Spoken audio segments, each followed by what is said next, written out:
Bismillahirrahmanirrahim. Assalamualaikum warahmatullahi wabarakatuh.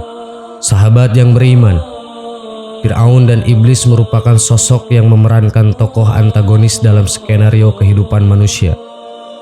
Setiap kisahnya membahas tentang kejahatan serta laknatnya kedua makhluk ini. Fir'aun adalah manusia biasa yang mengaku sebagai Tuhan. Ia menghalalkan berbagai cara untuk menyamakan dirinya dengan Sang Pencipta. Sedangkan Iblis menjadi musuh nyata yang menjerumuskan Bani Adam menuju jalan kesesatan agar bersama-sama masuk ke neraka. Begitu mengerikan keburukan keduanya, sehingga manusia diperintahkan untuk menguatkan iman dan takwanya. Meski sikap mereka demikian buruk, ternyata ada manusia yang dianggap lebih buruk dari keduanya. Seperti apa cirinya? Berikut ulasannya. Tidak terbayangkan bagaimana mengerikannya jika seorang manusia dianggap lebih buruk dibanding keduanya. Pasalnya baik Fir'aun maupun Iblis saja sudah demikian jahatnya. Bagaimana jika lebih buruk dari mereka?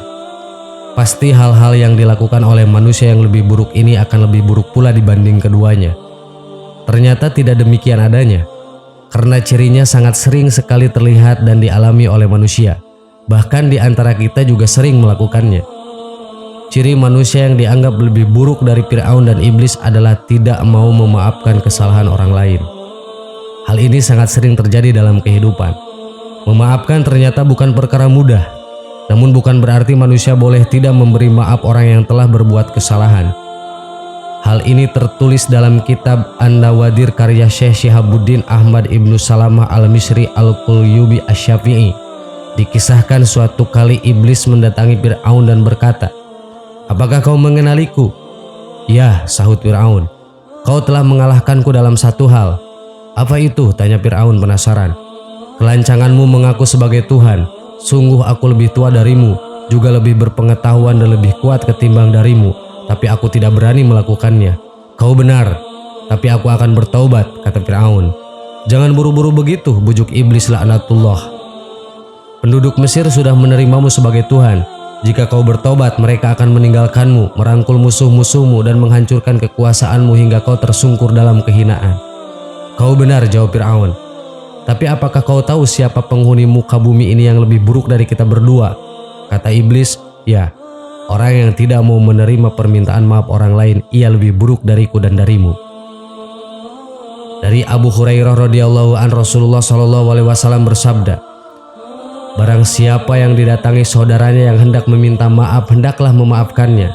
Apakah ia berada di pihak yang benar ataukah yang salah? Apabila tidak melakukan hal tersebut atau memaafkan, niscaya tidak akan mendatangi telagaku di akhirat." Hadis riwayat Al-Hakim.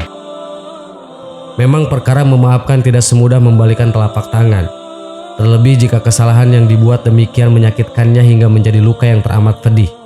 Namun hal itu bukan menjadi alasan untuk seseorang tidak memaafkan kesalahan orang lain, karena ternyata Allah Subhanahu wa Ta'ala akan membalas pemberi maaf dengan hal yang begitu istimewa. Barang siapa memaafkan saat dia mampu membalas, maka Allah memberinya maaf pada hari kesulitan. Hadis riwayat At-Tabrani.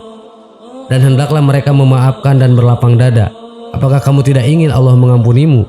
Dan Allah adalah Maha Pengampun lagi Maha Penyayang. Quran Surat An-Nur ayat 22. Sahabat yang beriman, ternyata begitu hinanya di pandangan Allah orang yang tidak mau memaafkan orang lain. Semoga kita menjadi hamba Allah yang pemaaf, agar kita menjadi seorang hamba yang disayangi oleh Allah Subhanahu wa Ta'ala. Amin. Wallahu a'lam. Wassalamualaikum warahmatullahi wabarakatuh.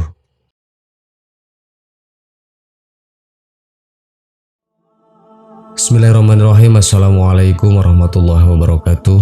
Sahabat yang beriman, kiamat merupakan hari penghabisan alam semesta atau berakhirnya kehidupan di dunia sesuai dengan kehendak Allah Subhanahu wa Ta'ala. Tidak ada yang mengetahui kapan pastinya kiamat tersebut akan terjadi. Allah hanya memberitahu kita mengenai tanda-tanda datangnya hari kiamat yang harus diwaspadai. Gunung-gunung berjalan, langit terbalik dan bumi bergoncang. Orang yang hamil akan melahirkan bayinya.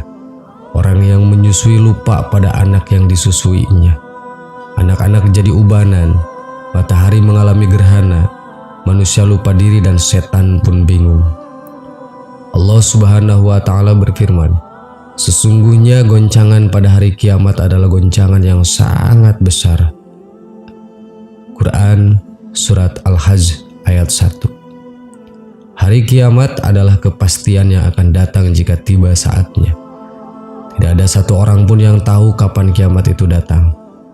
Bahkan manusia paling mulia sekalipun Nabi Muhammad SAW juga tidak tahu kapan kiamat akan datang. Ketika datang hari itu, maka tidak ada seorang pun yang bisa bersembunyi menghindari kiamat. Begitu juga dengan iblis yang sering melakukan dosa semasa hidupnya. Pada hari kiamat kelak, semua makhluk yang bernyawa akan mengalami kematian dan tidak ada satupun yang bisa menyelamatkan diri. Lantas, bagaimanakah dengan makhluk ciptaan Allah lainnya seperti para iblis? Apakah mereka akan mati pula saat hari kiamat itu tiba? Berdasarkan kitab karya agung dari Imam Abdurrahim, ketika hari kiamat tiba, iblis dan bala tentaranya juga akan mengalami yang namanya kematian. Lalu bagaimana proses sakaratul maut yang akan dialami oleh iblis? Berikut informasinya.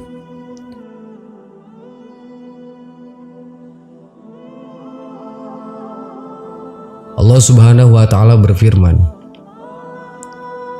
"Hai malaikat maut, sesungguhnya aku menciptakan bagimu sebanyak bilangan orang-orang yang pertama sampai yang terakhir sebagai pembantu.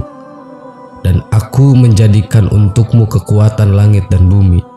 Dan sesungguhnya hari ini aku memberimu pakaian kemurkaan. Maka turunlah dengan kemurkaanku dan cambukku pada iblis yang terlaknat.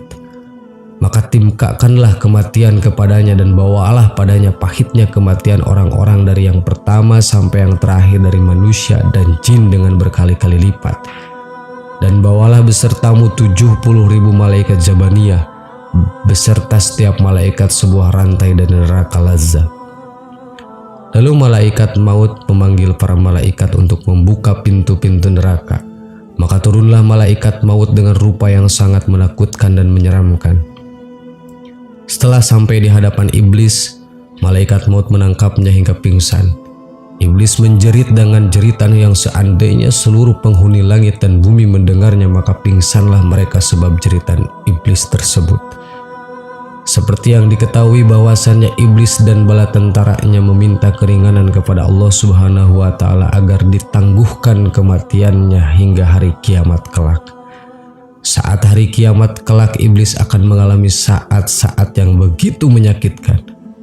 Tatkala kiamat tiba, maka itu akan menjadi saat-saat yang sangat menyakitkan ketika malaikat maut mendatanginya dan mencabut nyawanya dengan sangat kasar sekali. Pada saat hari kiamat nanti, malaikat maut akan membentak kepada iblis, "Berhentilah kamu iblis laknatullah. Rasakanlah kepedihan kematian sebagaimana yang dirasakan oleh orang-orang yang engkau sesatkan dalam beberapa abad selama engkau hidup, dan inilah hari yang ditentukan oleh Allah Subhanahu wa Ta'ala terhadap kamu. Maka kemanakah kamu hendak lari?" Maka larilah iblis ini ke arah timur, dan ketika sampai di timur, malaikat maut sudah berada di sana.